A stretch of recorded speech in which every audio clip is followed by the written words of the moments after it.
So let's do on page 284, problem number 25.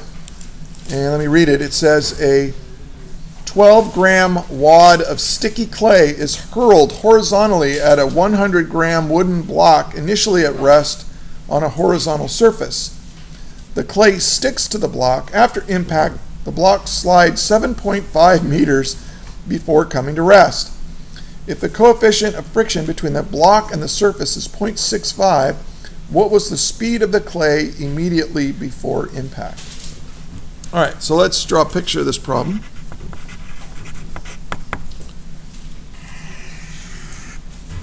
So here's our surface, our horizontal surface, and it's given that mu is equal to 0.650. Now here's our block, and our block has a mass of 100 grams, or 0.100 kilograms. And here's a glob of sticky clay that's been hurled at it. It's got a mass of 12 grams, or 0.012 kilograms. And it's moving with quite a high velocity to the right. It slides 7.5 meters, so we'll call that delta x equals 7.50 meters after the impact. And what we want to know is the speed of the clay immediately before impact. So we'll call this v. Sub c for the velocity of the clay before the impact. All right, and so what we want to find is the velocity of that clay. So let's solve it. Now, obviously, I've got a collision here. So I can start with what I'm trying to find, and I've got a collision, so I'm just going to say P initial equals P final. This is true for all collisions. And then I look, where is the initial momentum in this problem? Well, it's in the clay. So it's the mass of the clay, I'll just call that m sub c, which is those 0.012 kilograms, times the velocity of the clay, which is what I'm trying to find. And that's going to be equal to, well, they're stuck together. After the collision, they're stuck together. So that's going to be the mass of the clay plus the mass of the block. I'll call the mass of the block m sub b, times the velocity after the collision. But the velocity after the collision is the velocity it has at the beginning of the slide forward, and then it's going to move forward. So I'm going to call that the velocity after the collision. I'm going to call that v naught. V naught, that's the velocity. V naught is the velocity after the collision, just after the collision, of the clay and block moving together. Now, why would I call it v naught? Because this velocity is the velocity it has at the beginning of this. Now I have a choice. I need to find v naught. Look what I know. I know the masses.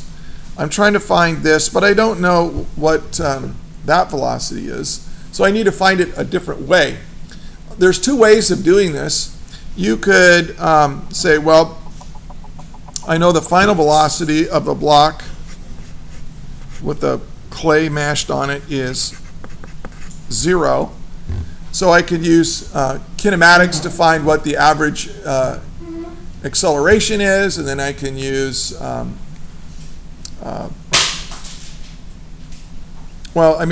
can use force. Basically what we did in Chapter 5, or I can do Chapter 8 stuff with energy. So that's what I'm going to do. I'm going to use energy to do this.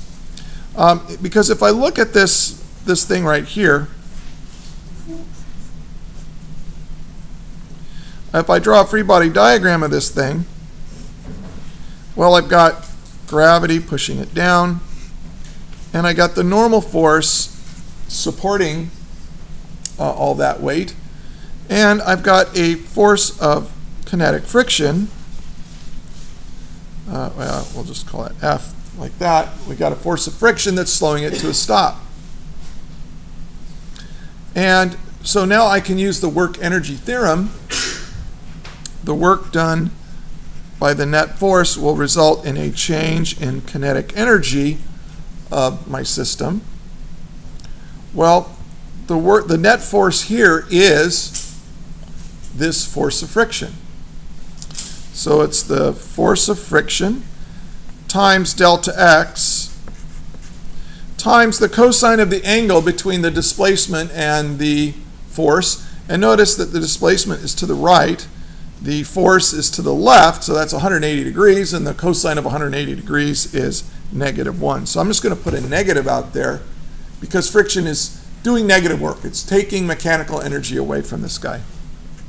It's going to be equal to K final minus K initial.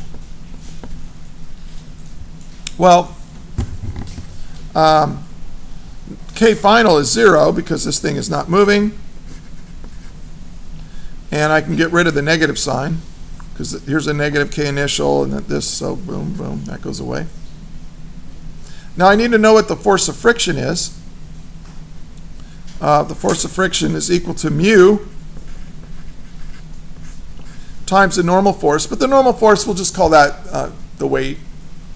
The normal force is just supporting the weight. So that's going to be a mass of 0.112 kilograms times G, 9.8 newtons per kilogram. And could somebody do that arithmetic for me? Let's see, it's going to be, well, it's going to be pretty close to 0.6 or 0.7. 0.713 newtons. So now that I know what the force of friction is, well, what is the initial kinetic energy? It's 1/2 the mass times the initial velocity, I'll call that V0 squared, and that's what I need to know. So, oh, you know, I probably could have saved myself a little arithmetic by just solving for V0 first. So V0 is going to be equal to 2 times that force of friction times delta x over over the mass. And you know what I'm going to do, just to save myself a little arithmetic, I really didn't need to do this because I'll just substitute that in here. This is 2 times mu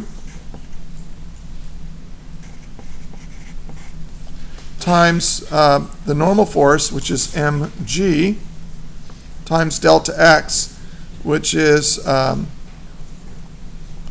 7.50 meters, divided by m. And so this lets me cancel the mass.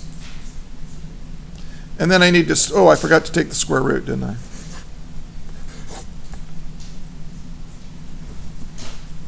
And so now V0 is equal to 2 times 0.65 times 9.8 times 7.5, and then take the square root of the whole product there.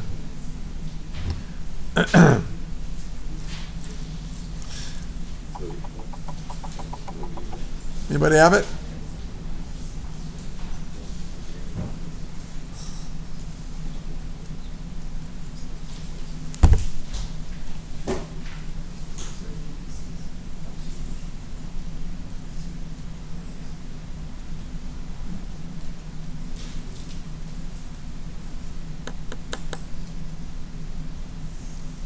Anybody have it yet?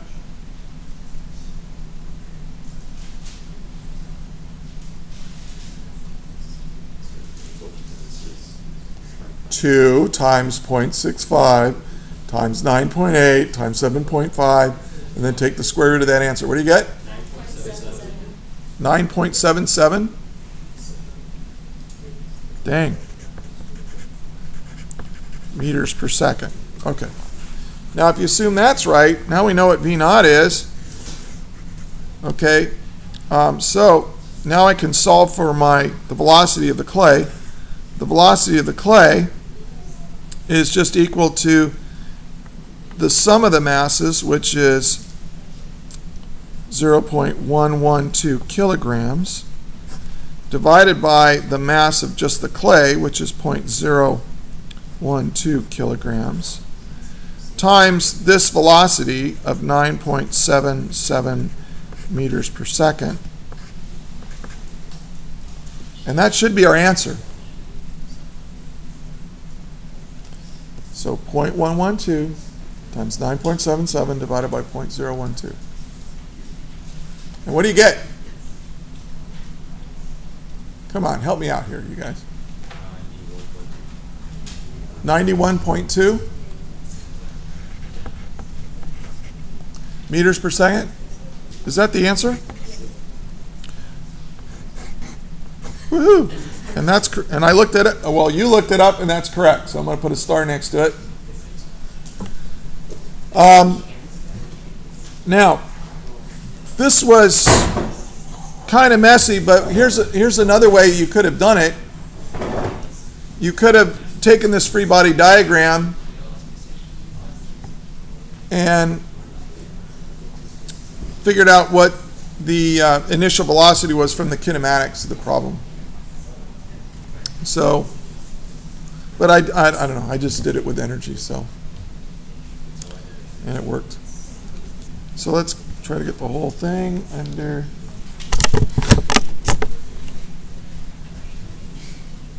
So there's the whole problem right there.